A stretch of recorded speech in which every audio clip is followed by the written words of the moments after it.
Kita ada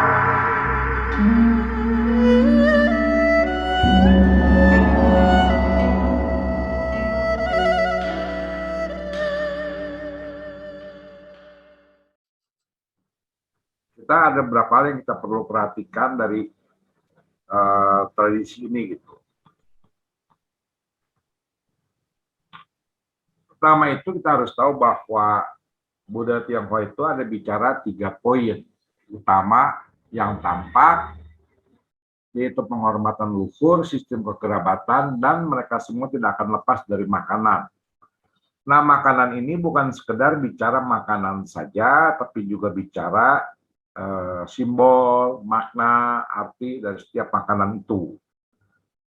Makanan dalam artian ini soal itu adalah bagaimana makanan itu bisa memperpanjang umur seseorang, bisa membuat orang itu jauh lebih sehat, bisa membuat orang itu bisa melakukan aktivitas setelah melalui proses makanan itu. Jadi makanan memegang peranan penting itu adalah sebagai salah satu sarana memperpanjang umur, sarana untuk sebagai kekuatan manusia, dan sisi lain sarana itu adalah mengumpulkan yang tercerai-berai.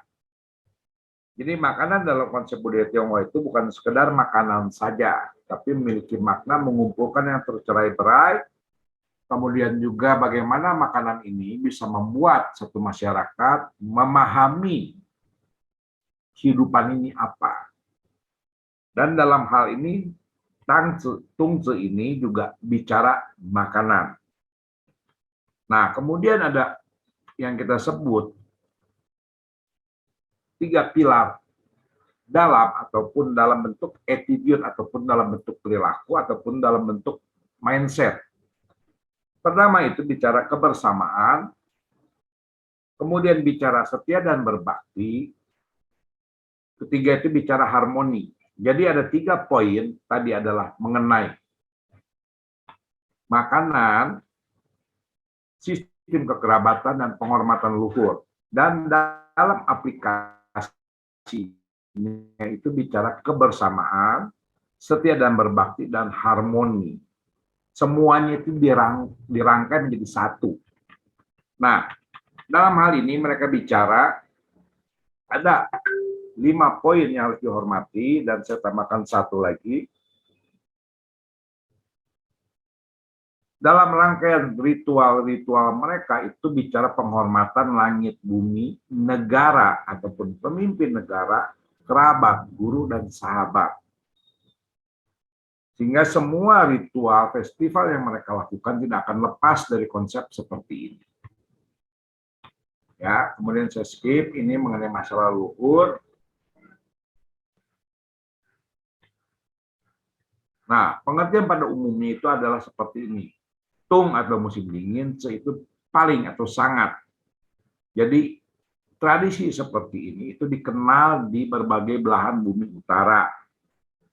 Mereka itu merayakan winter solstice ataupun perayaan yang kita sebut Tungzu. Salah satu perayaan itu kita bisa sebut Christmas. Itu salah satu dari bentuk perayaan ini.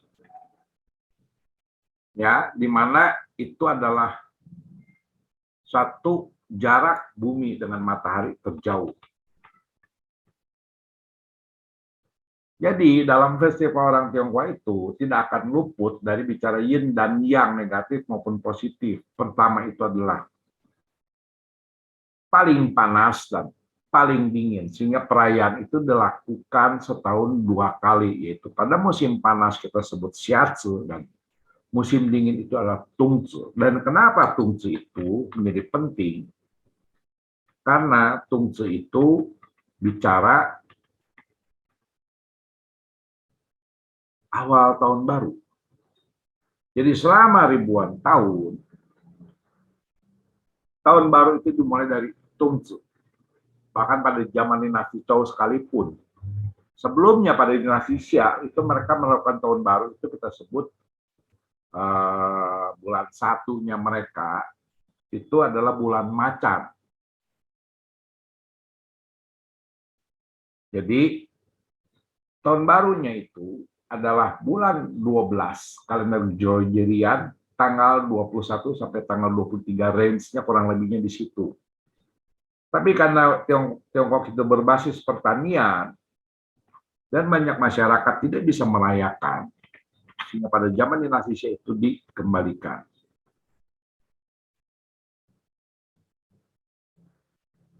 Tuh, ya. Dan ini pun diperbaiki lagi sebenarnya terus-menerus gitu. Jadi nggak pernah fix gitu.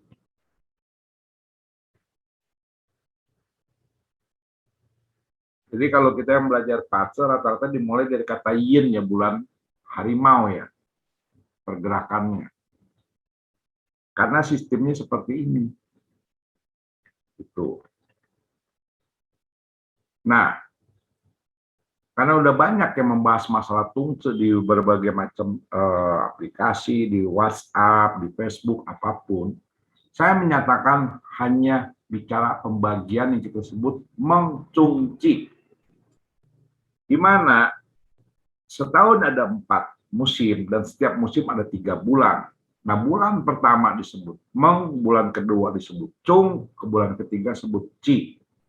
Karena itu, perayaan festival kue bulan disebut Chung Chiu atau bulan kedua pada musim gugur. Kenapa? Karena 1, 2, 3 musim semi, 4, 5, 6 musim panas, 7, 8, 9 musim gugur, 10, 11, 12 musim dingin. Itu pembagiannya. Tuh. Dan itu sudah dikenal lama sekali perayaan seperti ini, seperti dalam kitab Lici, Yeling sudah dibahas, dan disebut bulan ke-11 atau Chung Tung. Nah, kemudian kita bisa lihat, dalam orang Tionghoa itu ada pepatah, 100. Dalam 100 li atau 50 km ada 1000 tradisi.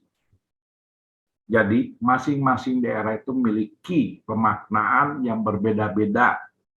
Paling menyolok adalah penggunaan makanan. Contohnya, Hangye ataupun onde itu digunakan di bagian selatan, di utara menggunakan jiaozi. Ini. Kenapa harus onde?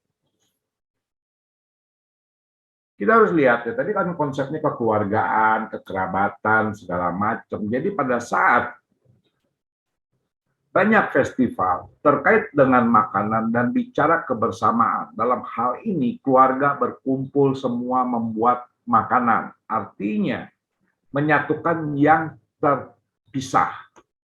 Salah satunya adalah dengan membuat onde.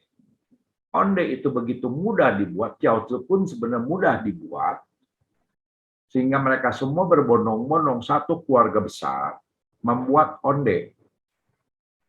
Jadi onde itu atau pembuatan onde itu adalah tujuannya membangun keluarga yang terpecah. Ini seperti di utara mereka makan jiaozi atau jiao ataupun kun. Banyak sejarahnya ataupun mitos-mitos yang mengiringi adanya kun ataupun jiaozi. Pertama adalah Chang Tung Ching, membuat makanan yang bisa menghangatkan tubuh. Karena itu salah satu bahan yang digunakan ada daging kambing. Kemudian yang kedua itu lebih kepada permasalahan agresi. Karena Tiongkok pada masa dinasti Han itu tuh di wilayah utara paling sering diganggu oleh orang Xiongnu atau orang Hun. Nah, kemudian ada yang bernama Hun dan Hun sebagai pemimpin orang Xiongnu yang mengganggu. Jadi salah satu bentuk Hun ini adalah ekspresi kekesalan selalu diagresi. Jadi makanan juga nggak sekedar pengisi perut, tapi mengandung makna. Makna bahwa mereka itu ditindas. Ini kurang lebihnya Dua hal itu. Sedangkan kalau yang pertama, dalam Cang Sung Ting ini bicara makanan itu memiliki fungsi bagi tubuh yang bisa menyehatkan. Dan kedua itulah makna tentang gangguan dan ekspresi kejengkelan mereka. Ini contohnya cara membuat kun ataupun jiaozi itu sederhana sekali, sehingga mereka bisa berkumpul semua di utara membuat jiaozi sambil berbicara, ngobrol segala macam, sama seperti Anda lihat pada saat bicara membuat onde. Contohnya ambil dari internet, sebagian saya ambil dari internet cara-caranya buat jiaozi. Kemudian ada satu lagi, itu adalah kita sebut cikal bakal kue lapis atau jiu cengkao. Jiu cengkao ini tergantung daerah. Sebagian ada yang pada saat sembahyang onde itu mereka memberikan persembahan kue lapis kepada dewata. Ada juga yang pada saat Imlek memberikan kue lapis. Ini 9 lapis biasanya. Dalam artian di sini bicara adalah menembusi langit ke-9, mencapai ke yang tertinggi. Makanya mereka itu di Indonesia sekalipun banyak sekali pada saat Imlek itu memberikan kue lapis. Ini berasal dari kue 9 lapis. Berlapis-lapis itu juga bisa berarti adalah pupuk sangat. Setiap yang Anda lakukan itu membuat Anda semakin meningkat hidup Anda. Jadi simbolis dalam hal ini tidak selalu onde, tapi ada juga kue lapis. Hanya wilayahnya berbeda-beda. Ya, itu. Ini contohnya. Dan tidak seluruh hewan menggunakan kue lapis. Dan mereka, kenapa taruh kue lapis itu? Karena seringkali ada pernyataan bahwa Tongzi itu adalah tahun baru kecil. Tuh. Ini salah satunya cerita tentang kenapa sih ada tradisi makan daging anjing dan daging kambing.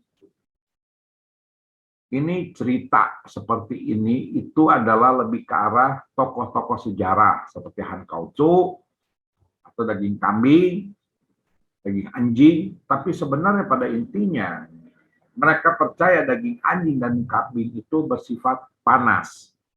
Sehingga kalau bersifat panas bisa menghangatkan tubuh, bisa mengusir energi dingin yang menimpa tubuh. Itu kurang lebihnya. Ini. Nah, ada juga tradisi memakan kacang merah dan nasi ketan. Jadi, ada cerita Kungkung dan anaknya waktu itu hidup menderita. Dan saat mereka itu menderita, mereka itu diberikan kacang merah. Kacang merah itu membuat mereka itu hidup. Sehingga ada tradisi membagikan kacang merah. Ataupun memakan nasi ketan yang berisi kacang merah. Karena ini berkait pada permasalahan kemiskinan. Kemiskinan yang menimpa di daerah Suzhou dan Hangzhou, itu banyak sekali masyarakat rakyat jelata. Saking kelaparan, mereka semua tidak bisa makan. Karena itu, tradisi ini berbicara berbagi. Kenapa berbagi? Nanti akan lebih jelas lagi di dalam. Kemudian juga mereka ada yang minum arak tungyang. Dan arak tungyang ini seringkali diberikan oleh anak-anak kepada orang tua, terutama daerah utara. Kenapa daerah utara memberikan arak? Karena dinginnya luar biasa. Tapi Tongzi belum dingin. 3 bulan kemudian akan menjadi sangat dingin. Jadi anak-anak memberikan arak kepada orang tua agar orang tua itu sehat dan bisa melewati musim dingin dengan baik. Jadi dengan memberikan arak itu, yang memiliki makna selain bakti juga berharap orang tua sehat walafiat pada saat menghadapi ganasnya musim dingin. Ini. Nah, ada satu hal lagi tradisi yang dibicarakan adalah tahu. Biasanya pada saat Tongzi ini, murid memberikan tahu kepada gurunya. Kenapa? Karena itu suatu bentuk wujud penghormatan, tapi tidak semua daerah di Tiongkok memberikan tahu. Ada juga yang memberikan daging. Kenapa tahu? Karena ada legenda itu seorang istri yang membuat tahu untuk suaminya yang ujian negara. Jadi ini bicara pengorbanan istri terhadap suami yang pergi jauh untuk ujian negara dan sekolah. Istri yang berkorban, mengorbankan diri, mengorbankan segalanya dengan menjual tahu agar suami bisa lulus ujian negara sebagai perlambang bahwa kita hidup ini perlu ingat bahwa istri itu memegang peranan penting dalam kehidupan kita. Dan tradisi ini dilanjutkan oleh para siswanya untuk guru-gurunya itu dengan memberikan tahu untuk mengingat pengorbanan yang dilakukan oleh keluarga si gurunya itu sendiri. Dan juga sebagai lambang penghormatan murid kepada guru. Ini. Kemudian beberapa hal yang dilakukan pada saat Tongzi itu memang beragam, tidak semua sama. Misalnya, libur. Karena tahun baru pastinya. Dan biasanya, makanya sering kali disebut Hari Ibu, karena di situ para ibu itu diistirahatkan di keluarga. Yang mengerjakan itu semua nanti para suami ataupun anak-anaknya. Jadi dengan kata lain, sepanjang tahun, para wanita bekerja berat, dan urusan yang rumit mengerjakan urusan rumah tangga, segala macam membuat dirinya capek. Pada saat Tongzi itulah, para ibu itu istirahat. Digantikan atau dibantu oleh anak dan suaminya. Kemudian Tongzi sering dikaitkan dengan ritual penghormatan kepada kaum manula ataupun orang tua. Seperti tadi, seperti memberikan arak Tung Miang Ciu, dan juga ada juga yang membuatkan sepatu dan kaos kaki. Jadi, tradisi menghormati orang tua itu sudah dilakukan lama sekali, dengan harapan, dengan memberikan sepatu dan kaos kaki ini, orang tua itu akan panjang umur. Bahkan ada beberapa tradisi itu yang kita sebut xianfeng ataupun menumpukan tanah di kuburan dengan asumsi seperti memberikan selimut agar para arwah atau para leluhur tidak kedinginan pada saat Tongzi. Jadi tidak selalu cengbeng ke kuburan. Tapi Tongzi ke kuburan itu lebih ke arah menambah tumpukan tanah. Dan makin lama makin jarang dilakukan karena permasalahan iklim juga. Sehingga akhirnya mereka semua itu lebih banyak melakukan ritual kepada keluarga di rumah daripada di kuburan. Itu kurang lebihnya mengenai Tongzi. Ya. Kemudian di situ juga kerajaan memimpin penghormatan kepada langit. Kenapa? Karena disitulah disebut tahun baru. Dan disitulah hari di mana untuk guru, selain memberikan tahu. Jadi, guru itu akan mengajak murid-muridnya untuk menghormati Kongzi atau juga melakukan ritual kepada dewa Wensangtijen ataupun dewa pengetahuan. Dan disitulah para murid memberikan penghormatan pada para guru, dan biasanya para orang tua akan mengundang guru untuk makan bersama.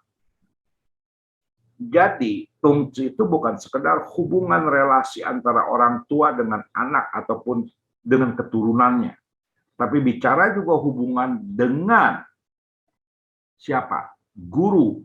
Guru yang memberikan kita pengetahuan. Guru yang memberikan kita cara kita untuk hidup menjadi manusia. Dan ini bisa dikatakan sebagai hari guru. Itu.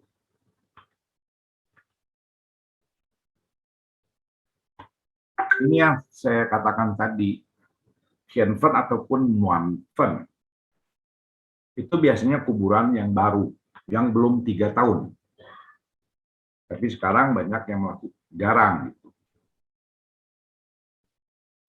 Kemudian ada satu tradisi lagi yang dilakukan itu adalah membagi daging. Dan itu diberikan untuk kaum pelajar. Dan itu dibagikan oleh rumah abu atau rumah marga. Dan itu biasanya orang kaya yang menyumbang. Artinya bahwa orang Tionghoa itu menjunjung tinggi pengetahuan, menjunjung tinggi kaum pelajar, menjunjung tinggi semangat belajar. Pertama adalah dengan memberikan penghormatan pada Kongzi dan Wenchang, kemudian memberikan penghormatan pada para guru, dan yang ini dilakukan agar para pelajar tetap memiliki semangat belajar, tidak patah semangat. Dalam beberapa prakteknya, seringkali orang kaya itu memberikan bantuan finansial kepada kaum pelajar yang miskin. Jadi ini adalah salah satu bentuk filantropisnya orang Tionghoa yang diajarkan melalui festival Tungci.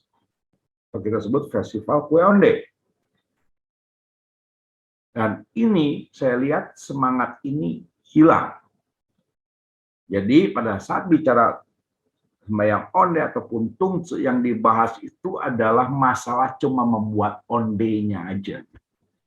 Lupa bahwa dalam tungci itu ada semangat-semangat filantropis yang harus selalu dibangun. Kemudian ini yang ada kayak permainan, cara menghitung. Kadang-kadang ini juga bisa dianggap sebagai cara menghitung untuk jatuhnya musim semi, kurang lebihnya. Ini banyak sekali permainan-permainan seperti melukis, menulis kaligrafi, segala macam, cetek bengek, itu semua. Dan itu biasanya permainan kata yang banyak dimainkan. Ini juga cucu ke menghitung, gitu. Ya.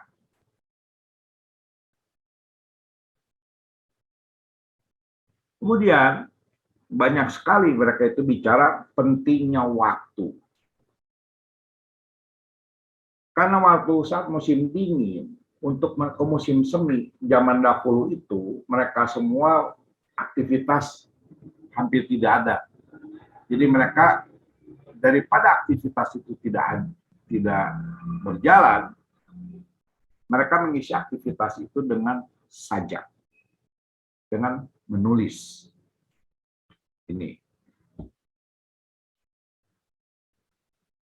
Ini salah satu contoh puisi yang diperuntukkan pada pada perayaan Tungci. Air mata wanita cantik di musim dingin seperti tetesan air. Melihat kamu tidak berguna, batu kumala akhirnya harus digosok. 1 tahun 4 musim bermain, bekerja keras, tapi tidak bisa menghargai belajar. Memelihara tanpa mengajar adalah kesalahan ayah. Kungce dan murid-muridnya membuat sekolah. Choukou membuat tata susila. Bisakah mengidolakan dan mencapai pencapaian guru besar? Karena itu pada saat Tungce bicara belajar. Pentingnya belajar. Pentingnya membangun tata susila di masyarakat. Ini syair yang diperuntukkan pada perayaan Tungfu ataupun perayaan Onde. Ini. Dan seperti biasa, bahwa tradisi kadang-kadang melekat atau dilekatkan dengan ritual keagamaan atau ritual keagamaan melekatkan diri kepada perayaan kegiatan masyarakat. Contohnya, di Nanfutho itu ada perayaan Tungzi. Ini contoh-contohnya. Ini untuk merayakan Yin Suk Hien Chun, tapi di rakyat jelata sering juga ada perayaan untuk sembahyang kepada para leluhur. Leluhur yang pertama yang sembahyang itu antara lain adalah Huang Ti. Jadi mereka itu sembahyang itu kepada Huang Ti, sebagian. Ya, kemudian ada permasalahan lain, adalah masyarakat yang terpecah, masyarakat yang terpisah.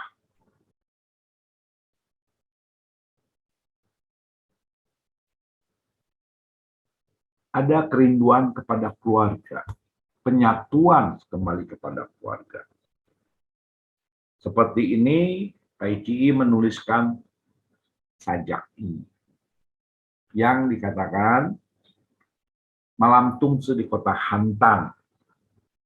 Ada kerinduan, keberpisahan dengan keluarga.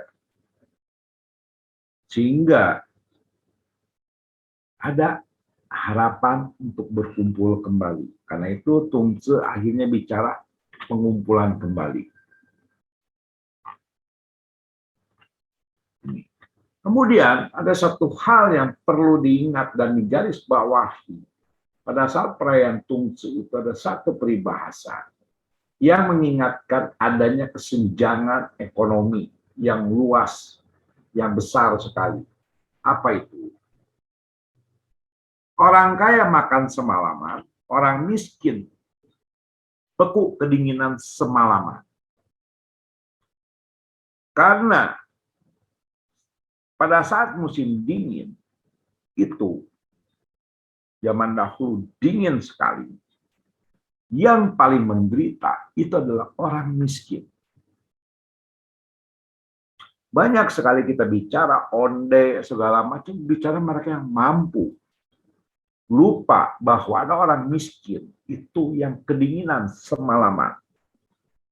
Sehingga untuk mengatasi masalah ini, permasalahan-permasalahan sosial, kesenjangan ekonomi, masyarakat yang beku, kedinginan, segala macam, ada tradisi Tung Yang Chiu itu diberikan kepada kaum duafa. Agar mereka semua bisa melewati musim dingin dengan minuman yang menghangatkan. Jadi perayaan Tungce bukan sekedar makan ondek, tapi bicara bagaimana kita memikirkan orang miskin yang beku kedinginan semalaman. Dan ini pepatah, ini keluar untuk perayaan ondek sebagai pengikat bahwa kita bisa makan enak semalaman tanpa kedinginan, tapi orang miskin di luar itu beku kedinginan semalaman. Ini yang saya katakan, Festival Onde memiliki semangat filantropis. Selain filantropis kepada kaum pelajar, tapi semangat untuk berbagi kepada kaum miskin. Dan banyak festival orang Tionghoa itu bicara masalah-masalah ini. Masalah-masalah kemiskinan dan bagaimana kita berbagi. Contohnya adalah Ciepan atau kita sebut Ghost Festival. Tapi Ghost Festival dirayakan pada saat musim panas. Oh maaf, pada awal musim gugur. Sedangkan musim dingin itu mereka semua jauh lebih sengsara karena selain permasalahan perut lapar ditambah dengan udara dingin. Sehingga ada tradisi yang dikaitkan dengan tungce adalah bubur lapa. Dan ini salah satu yang dilakukan oleh Buddhisme. Jadi mereka menghitung 3 suku kurang lebihnya 36 hari setelah tungce itu adalah hari lapa. Dan ini tradisi ini sudah berjalan ribuan tahun sebelum Buddhisme lahir pun sudah ada. Tapi bicaranya apa? Di Buddhisme itu ditambahkan dengan hari Siddhartha Gautama mencapai gelar kebudahan. Ini. Tapi kalau kita lihat sebelumnya, ada beberapa hal bahwa tradisi ini ada dilakukan dan ditetapkan tanggal perayaan La-nya ini pada masa dinasti Utara dan Selatan atau kurang lebih tahun 300-an sampai 600-an Masehi. Ditetapkan tanggal 8 bulan 12. Padahal sebelumnya tidak selalu seperti itu. Bagaimana cara mereka menghitungnya? Dan di situ adalah saat dingin benar-benar menyengat. Benar-benar mulai dingin banget. Dan masyarakat banyak yang mengalami kelaparan. Sehingga banyak tradisi yang berkaitan dengan membagi. Dan seperti tadi orang kaya kenyang semalaman, orang miskin beku kedinginan semalaman, maka mereka melakukan satu tradisi yang dilakukan sampai detik ini di beberapa wilayah di Tiongkok, terutama tempat ibadah, yaitu membagikan bubur yang hangat. Ada yang membagikan arak juga bagi mereka kaum miskin. Dan itu adalah banyak cerita.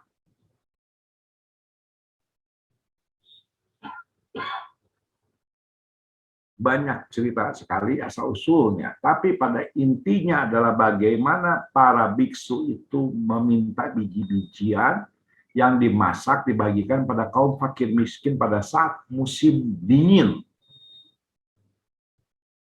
Dan rakyat miskin itu akan menyebut itu sebagai buburnya Buddha. Dan bubur Buddha itu adalah akan memberikan perlindungan dari Buddha dan para bodhisattva. Tapi ada sejarah lainnya, itu adalah satu wihara di kota Hangzhou bernama Tianningsu. Itu dia mengumpulkan semua nasi-nasi yang tersisa, terbuang. Bahkan konon ada cerita yang menyatakan ada orang kaya yang membuang nasi, tetangganya mengumpulkan itu semua kemudian dijemur sampai kering. Sehingga pada saat musim dingin, nasi itu direbus dan dibagikan kepada fakir miskin. Dan konon, dalam versi cerita yang lain, orang kayanya itu jatuh bangkrut, sehingga miskin, oleh tetangganya yang dihina karena mengumpulkan nasi sisa dan kemudian dijemur, itu diberi. Mantan orang kaya itu bertanya, loh kamu miskin kok masih punya nasi, masih bisa ada makanan dimakan, terutama pada saat musim dingin. Saya juga lupa nama orang kayanya dan orang miskinnya, tapi yang jelas orang miskinnya berkata gini, ini makanan saya dapatkan dari sisa-sisa makanan yang Anda buang. Setiap tahun pada saat musim dingin, saya rebus, saya masak, saya bagikan kepada tetangga-tetangga yang miskin.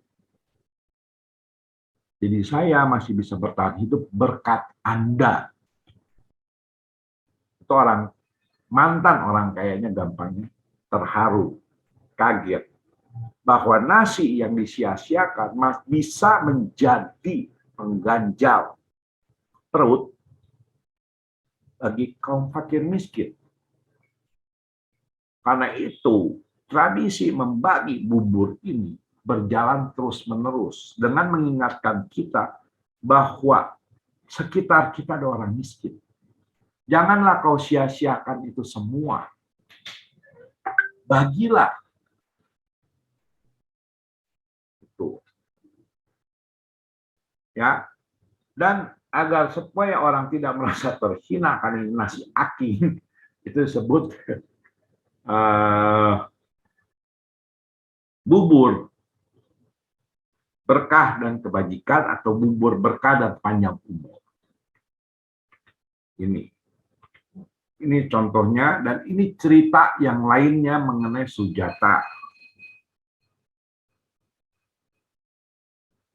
Jadi, bubur itu banyak cerita sejarahnya, tapi pada intinya dari berbagai macam cerita mengenai bubur lapa itu ada bicara kemiskinan. Dan mereka semuanya itu bicara mengumpulkan biji-bijian ataupun nasi sisa dimasak. Cerita yang lain dikaitkan dengan pembangunan tembok besar Shinsohuang. Jadi konon pada masa pembangunan tembok itu, para pekerja itu tidak mendapatkan makanan. Makanan itu dikirim dari keluarga mereka.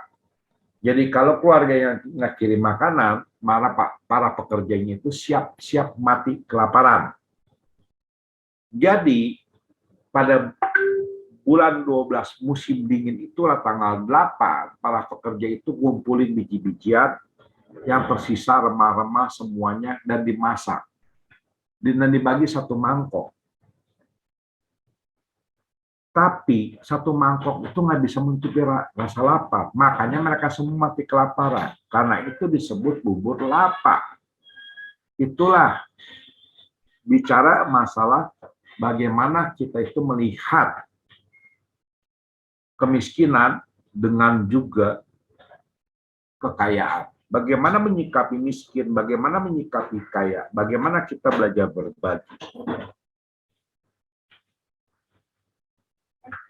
Yang lainnya banyak macam, seperti Ye-Fei berperang di Sushinchan kelaparan, nggak dapat makan, kemudian Chuyencang di penjara dan kelaparan. Tapi inti dari bubur lapa ini adalah bicara kelaparan.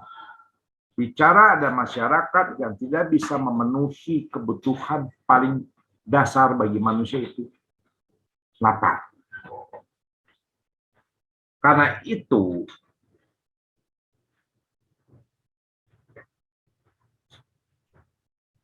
Tangce itu tidak sekedar bicara masalah cara bikin onde, sembayang, segala macam detek bengek. Tapi kita bicara adalah masalah bagaimana menyikapi musim dingin itu dengan berbagi. Dan ingat, orang kaya kenyang semalaman, orang miskin mati beku kedinginan. Dan itulah saya katakan Tungce mengandung semangat yang baik dan mendorong kita semua agar menjadi seorang yang memiliki jiwa filantropis. Sekian dan terima kasih. Semoga pemaparan ini membuka satu wawasan berbeda tentang Tungce itu sendiri.